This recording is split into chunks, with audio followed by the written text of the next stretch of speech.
ಭಗೀರಥರ ಚಿಂತನೆ ಸಾಧನೆಯನ್ನು ಮಕ್ಕಳಿಗೆ ತಿಳಿಸುವ ಕೆಲಸವಾಗಬೇಕು.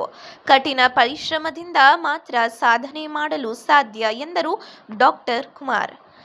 ಪೋಷಕರು ತಮ್ಮ ಮಕ್ಕಳಿಗೆ ನಮ್ಮ ನಾಡು, ನುಡಿ, ಇತಿಹಾಸ ಕುರಿತು ಹಾಗೂ ಭಗೀರಥರ ಚಿಂತನೆ ಸಾಧನೆಯನ್ನು ತಿಳಿಸುವ ಕೆಲಸವಾಗಬೇಕು ಹಾಗೂ ತಮ್ಮ ಮಕ್ಕಳಲ್ಲಿ ಕಠಿಣ ಪರಿಶ್ರಮದಿಂದ ಮಾತ್ರ ಸಾಧನೆ ಮಾಡಲು ಸಾಧ್ಯ ಎಂಬುದನ್ನು ಅರ್ಥೈಸಬೇಕು ಎಂದು ಜಿಲ್ಲಾಧಿಕಾರಿಗಳಾದ ಡಾಕ್ಟರ್ ಕುಮಾರ್ ರವರು ತಿಳಿಸಿದರು.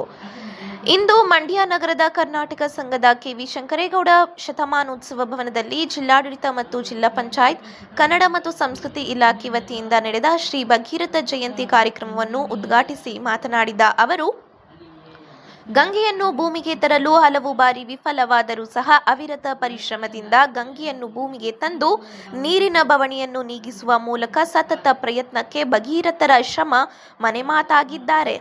ಆದ್ದರಿಂದ ನೀರನ್ನು ಮಿತವಾಗಿ ಬಳಸಬೇಕು, ಜಲ ಸಂರಕ್ಷಣೆ ಮಾಡುವುದು ನಮ್ಮ ಕರ್ತವ್ಯ ಎಂದು ತಿಳಿಸಿದರು. ನಂತರ ಭಗೀರಥ ಶ್ರೀಗಳ ಹುಟ್ಟು, ಬೆಳವಣಿಗೆ, ಅವರ ಜೀವನಗಾಥೆಯ ಕುರಿತು ಸರ್ಕಾರಿ ಪ್ರಥಮ ದರ್ಜೆ ಕಾಲೇಜಿನ ಗ್ರಂಥಪಾಲಕರಾದ ಡಾಕ್ಟರ್ ಪಿ. ಸಿದ್ದರಾಮು ವಿಶೇಷ ಉಪನ್ಯಾಸ ನೀಡಿದರು. ಇದೇ ಸಂದರ್ಭದಲ್ಲಿ ದ್ವಿತೀಯ ಪಿಯುಸಿ ಪರೀಕ್ಷೆಯಲ್ಲಿ ಉತ್ತಮ ಅಂಕ ಪಡೆದ ಪ್ರತಿಭಾನ್ವಿತ ವಿದ್ಯಾರ್ಥಿಗಳಿಗೆ ಆತ್ಮೀಯವಾಗಿ ಸನ್ಮಾನಿಸಲಾಯಿತು. ವೇದಿಕೆಯಲ್ಲಿ ಮಂಡ್ಯ ಜಿಲ್ಲಾ ಸಹಕಾರ ಬ್ಯಾಂಕ್ ಅಧ್ಯಕ್ಷ ಸಚಿನ್ ಚಲವರಾಯಸ್ವಾಮಿ, ಕನ್ನಡ ಮತ್ತು ಸಂಸ್ಕೃತಿ ಇಲಾಖೆ ಸಹಾಯಕ ನಿರ್ದೇಶಕ ಡಾಕ್ಟರ್ ಬಿ.ವಿ. ನಂದೀಶ್, ಕರ್ನಾಟಕ ಸಂಘದ ಅಧ್ಯಕ್ಷ ಪ್ರೊಫೆಸರ್ ಜಯಪ್ರಕಾಶ್ ಗೌಡ, ಜೈ ಕರ್ನಾಟಕ ಸಂಘಟನೆಯ ಸಂಸ್ಥಾಪಕ ಅಧ್ಯಕ್ಷರಾದ ನಾರಾಯಣಗೌಡ, ನಾಗರತ್ನ, ಸಂದೇಶ್ ಸೇರಿದಂತೆ ಉಪ್ಪಾರ ಸಮುದಾಯದ ಮುಖಂಡರು ಉಪಸ್ಥಿತರಿದ್ದರು.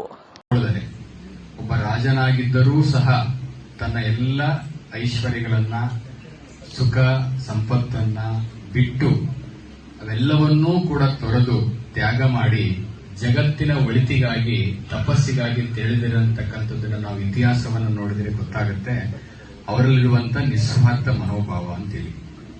ಎರಡನೇದಾಗಿ ಈ ಜಗತ್ತಿನ ಜನರ ಒಂದು ನೀರಿನ ದಾಹವನ್ನ ತಣಿಸುವಂತ ನಿಟ್ಟಿನಲ್ಲಿ ತಮ್ಮನ್ನ ತಾವು ತ್ಯಾಗ ಮಾಡಿಕೊಂಡು ತಪಸ್ಸನ್ನ ಮಾಡಿ, ಘೋರ ತಪಸ್ಸನ್ನ ಮಾಡಿ ಗಂಗೆಯನ್ನ ಭೂಮಿಗೆ ತರುವ ಪ್ರಯತ್ನದಲ್ಲಿ ಸೋಲದೆ ಒಂದು ಸಾಧನೆಯನ್ನ ತೋರಿಸಿ ಈ ಜಗತ್ತಿಗೆ ಒಳಿತನ್ನ ಮಾಡಿರುವಂತ ಮಹಾನ್ ಶಕ್ತಿ ಅಂತ ಹೇಳಿದ್ರೆ ಅವರು ಭಗೀರಥ ಮಹರ್ಷಿಗಳು. ನಾವೆಲ್ಲರೂ ಕೂಡ ಒಂದು ದಿನ ಅವರ ದಿನ ಪೂಜೆಯನ್ನ ಮಾಡಿದ್ರೆ ಸಾಕಾಗೋದಿಲ್ಲ. ಒಂದೇ ಒಂದು ನಾವು ಗಮನಿಸಬೇಕಾಗಿರ್ತಕ್ಕಂಥ ವಿಚಾರ, ಅಷ್ಟು ಎತ್ತರದ ವ್ಯಕ್ತಿಯಾಗಿದ್ರೂ ಕೂಡ, ಒಬ್ಬ ರಾಜನಾಗಿದ್ರೂ ಕೂಡ ತನ್ನ ರಾಜ ವೈಭವ ಭೋಗಗಳನ್ನೆಲ್ಲವನ್ನೂ ಬಿಟ್ಟು ಜನರ ಒಳಿತಿಗಾಗಿ, ಅದರಲ್ಲೂ ವಿಶೇಷವಾಗಿ ತಮ್ಮ ತಂದೆ ತಾತ ಕಂಡಂತ ಕನಸನ್ನ ನನಸು ಮಾಡಬೇಕು ಅನ್ನುವಂತ ಛಲವನ್ನ ತೊಟ್ಟು, ಆ ಛಲವನ್ನ ಬಿಡದೆ ಛಲಗಾರನಾಗಿ ನಿಂತು ಘೋರ ತಪಸ್ಸನ್ನ ಮಾಡಿ ನೀರನ್ನ ಹರಿಸಿದಂತ ಒಂದು ಪುಣ್ಯಾತ್ಮ. ಹಾಗಾಗಿ ನಾವು ಅವರಲ್ಲಿರುವಂತ ಒಂದು ಒಳ್ಳೆಯ ಆದರ್ಶಗಳನ್ನ, ಚಿಂತನೆಗಳನ್ನ, ಒಳ್ಳೆಯ ಮೌಲ್ಯಗಳನ್ನ ನಾವೆಲ್ಲರೂ ಕೂಡ ಅರ್ಥಕೊಳ್ಬೇಕಾಗುತ್ತೆ. ನಾವು ಹೇಳೋದು ಸುಲಭ, ಭಗೀರಥ ತಪಸ್ ಮಾಡಿ ಗಂಗೆಯನ್ನ ಭೂಮಿಗೆ ತಂದ್ರು ಅಂತ ಹೇಳಿ ಬಹಳ ಸುಲಭವಾಗಿ ಒಂದೇ ಲೈನಲ್ಲಿ ಹೇಳಬಹುದು. ಅದರ ಹಿಂದಿನ ಒಂದು ಚಿಂತನೆ, ಅದರ ಹಿಂದೆ ಇರುವಂತಹ ಪರಿಶ್ರಮ, ಅದರ ಹಿಂದೆ ಇರುವಂತಹ ಒಂದು ಸಾಧನೆ ನೋಡಿದಾಗ ಅನಿಸುತ್ತೆ ಇದು ನಿಜವಾದಂತಹ ಸಣ್ಣ ಸಾಧನೆ ಅಲ್ಲ ಅಂತೇಳಿ. ಅವರ ಮನೆಗೋಸ್ಕರ ನೀರನ್ನು ತಂದುಕೊಳ್ಳಿಲ್ಲ, ಕುಟುಂಬಕ್ಕೋಸ್ಕರ ನೀರನ್ನು ತರಲಿಲ್ಲ, ಒಂದು ಜಗತ್ತಿನ ಜನರ, ಸಮಾಜದ ಜನರ ದಾಹವನ್ನು ತಣಿಸಲು ನೀರನ್ನ ಭೂಮಿಗೆ ತಂದಂಥದ್ದು ಉದಾಹರಣೆ. ಇವತ್ತು ನಾವೆಲ್ಲ ಏನ್ ಮಾಡ್ತಾ ಇದ್ದೀವಿ, ಆಧುನಿಕ ಪ್ರಪಂಚದಲ್ಲಿ ಅಂತ ಒಂದು ಪುಣ್ಯಾತ್ಮ ಗಂಗೆಯನ್ನೇ ಭೂಮಿಗೆ ತಪಸ್ಸಿನ ಮೂಲಕ ತಂದಂತ ಒಬ್ಬ ಪುಣ್ಯಾತ್ಮನನ್ನ ಪೂಜೆ ಮಾಡೋದಕ್ಕೂ ಪೂಜೆ ಮಾಡೋಣ, ಮಾಡಲೇಬೇಕು, ನಮ್ಮೆಲ್ಲರ ಕರ್ತವ್ಯ. ಆದ್ರೆ ನಾವೇನ್ ಮಾಡ್ತಾ ಇದೀವಿ, ಇವತ್ತು ನೀರನ್ನ ನಾವು ಅಪ್ಯಾಯಮಾನವಾಗಿ ಬಳಸ್ತಾ ಇದ್ದೀವಿ. ಎಲ್ಲೋ ಒಂದ್ ಕಡೆ ಜಲಮಾಲಿನ್ಯ, ನೀರನ್ನ ಸಂರಕ್ಷಣೆ ಮಾಡುವಲ್ಲಿ ವಿಫಲರಾಗ್ತಾ ಇದ್ದೀವಿ. ಆಮೇಲೆ ಜಲಮಾಲಿನ್ಯ, ನೀರನ್ನ ಒಂದು ಕೊಳಚೆ ನೀರನ್ನ ಮಾಡುವಂಥದ್ದು, ನೀರಿಗೆ ಕೊಳಚೆಯನ್ನು ಹಾಕುವಂಥದ್ದು, ಮುಂದೊಂದು ದಿನ ನೀರಿಗೆ ದಾಹ ಉಂಟಾಗಿ ಅದರಿಂದಲೇ ಒಂದು ಘೋರ ದುರಂತಗಳು ಸಂಭವಿಸಿದ್ರು ಕೂಡ ತಪ್ಪಾಗ್ಲಿಕ್ಕಿಲ್ಲ. ನಾವೆಲ್ಲರೂ ಕೂಡ ಪ್ರಜ್ಞಾವಂತರಾಗಿರೋರು ಏನ್ ಮಾಡ್ಬೇಕಂದ್ರೆ, ಆ ನೀರಿನ ಸಂರಕ್ಷಣೆ, ಜಲ ಸಂರಕ್ಷಣೆ ಮಾಡುವ ನಿಟ್ಟಿನಲ್ಲಿ ಸರಿಯಾದಂತ ಕ್ರಮವನ್ನು ಕೈಗೊಂಡ್ರೆ ಭಗೀರಥ ಮಹರ್ಷಿಗಳಿಗೆ ಒಂದು ದೊಡ್ಡ, ನಾವು ಅವರಿಗೆ ಒಂದು ಗೌರವವನ್ನು ಕೊಟ್ಟಂಗಾಗತ್ತೆ.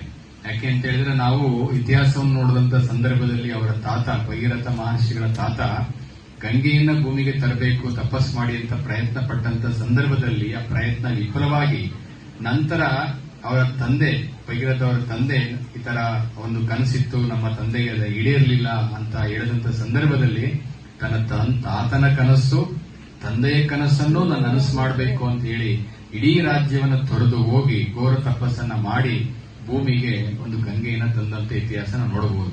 ಇವತ್ತು ಆ ಕಠಿಣ ಪರಿಶ್ರಮಕ್ಕೆ ಒಂದು ನಿಜವಾದಂತ ಉದಾಹರಣೆ ಯಾರಿಗಾದ್ರೂ ಕೊಡ್ಬೇಕಂದ್ರೆ ಭಗೀರಥ ಮಹರ್ಷಿಗಳನ್ನ ಕೊಡ್ಬೇಕು. ಯಾಕೆ ಅಂತ ಹೇಳಿದ್ರೆ ಇವತ್ತು ನಾವು ಯಾವ್ದಾದ್ರು ಸಾಧನೆ ಮಾಡೋದಾದ್ರೆ ನಮ್ಮ ಮಕ್ಕಳೆಲ್ಲರೂ ಕೂಡ ಏನ್ ಮಾಡ್ತಾರೆ ಅಂತ ಹೇಳಿದ್ರೆ ಸಣ್ಣ ಪ್ರಯತ್ನದಲ್ಲೇ ದೊಡ್ಡ ಸಾಧನೆ ಆಗ್ಬೇಕು ಅಂತ ಅಪೇಕ್ಷೆಯನ್ನ ಪಡ್ತಾರೆ, ಪ್ರಯತ್ನನೇ ಪಟ್ಟಿರೋದಿಲ್ಲ. ಹಾಗಾಗಿ ಕಠಿಣ ಪ್ರಯತ್ನ ಪಟ್ಟರೆ ಮಾತ್ರ ಸಾಧನೆ ಸಾಧ್ಯ ಅನ್ನೋದನ್ನ ನಮ್ಮ ಮಕ್ಕಳಿಗೆ ತಿಳಿಸ್ಬೇಕು. ಅದಕ್ಕೆ ಉದಾಹರಣೆ ಭಗೀರಥ ಮಹರ್ಷಿಗಳು. ಯಾಕೆ ಅಂತ ಹೇಳಿದ್ರೆ ನಾವು ಹೇಳ್ಬೋದು, ಅವರು ಒಂದು ತಪಸ್ಸನ್ನ ಮಾಡಿ, ಘೋರ ತಪಸ್ಸನ್ನ ಮಾಡಿ ಗಂಗೆಯನ್ನ ಭೂಮಿಗೆ ತಂದಂತ ಸಂದರ್ಭದಲ್ಲಿ ಗಂಗೆ ಒಲಿದು ಇಷ್ಟಪಡ್ತೀನಿ. ಭಗೀರಥ ಜಯಂತಿ ಬಗ್ಗೆ ಡಿಸಿ ಸಾಹೇಬ್ರೆಲ್ಲ ವಿವರಿಸಿದ್ದಾರೆ, ಅವರ ಸಾಧನೆ ಬಗ್ಗೆ ಹಂಚ್ಕೊಂಡಿದ್ದಾರೆ.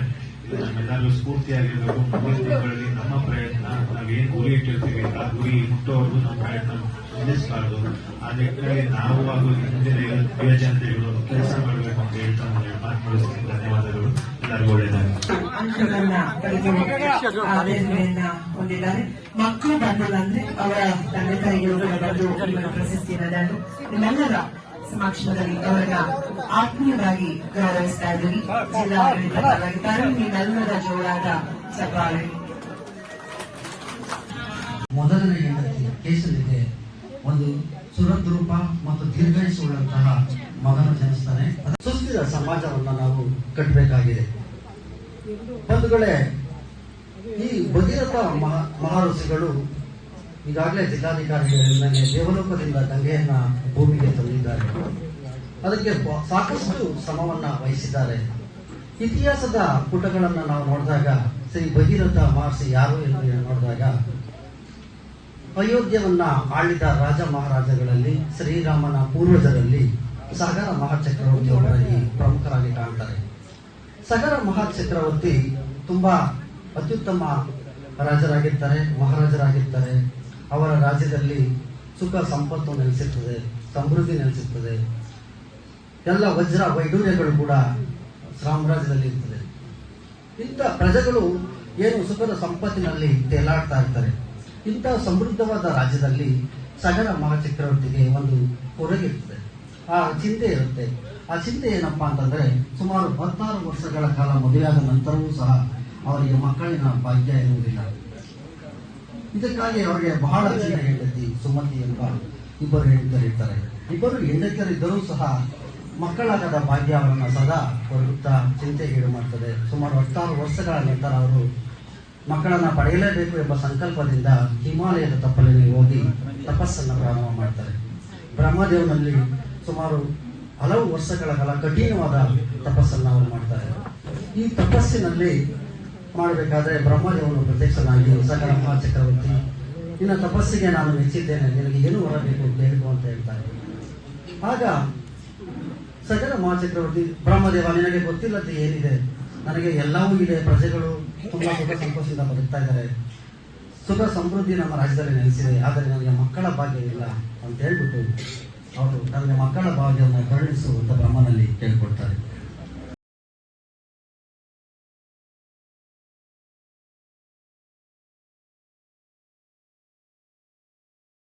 ಸಬ್ಸ್ಕ್ರೈಬ್ ಬಟನ್ ಮೇಲೆ ಕ್ಲಿಕ್ ಮಾಡಿ ಹಾಗೂ ನಮ್ಮ ಹೊಸ ವಿಡಿಯೋಸ್ ಅಪ್ಲೋಡ್ಗೋಸ್ಕರ ಪಕ್ಕದಲ್ಲಿ ಕಾಣುವ ಬೆಲ್ ಬಟನ್ ನಮ್ಮೆಲ್ಲ ವಿಡಿಯೋಗಳನ್ನ ಲೈಕ್ ಮಾಡಿ, ಶೇರ್ ಮಾಡಿ ಹಾಗೂ ಕಮೆಂಟ್ ಮಾಡಿ.